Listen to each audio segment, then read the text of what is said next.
Naipanaw na sa mga paraoma kan banwaanin Pamplona ad abono nga makakatabang sa pagtatanom sa lugar.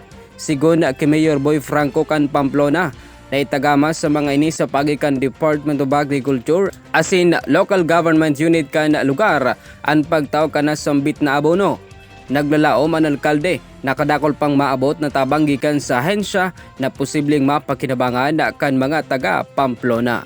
Ito po lahat ng registered RSBSA na mga magsasaka na binibigyan ng ganitong mga programa. Hindi lang to abono, may kasama rin ito. Nauna na po yung mga palay seeds o bini na palay na ibinabigay na natin. Ito ay umiikot lang ito.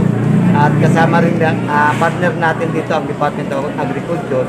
Maraming mga programa ang Department of Agriculture na pinamimigay, pinatulungan natin ang mga magsasaka. Sa ngunyan, nakahilira pa na matawanin abono ang iba pang mga kwalipikadong paraoma sa ibang barangay kan banwaan.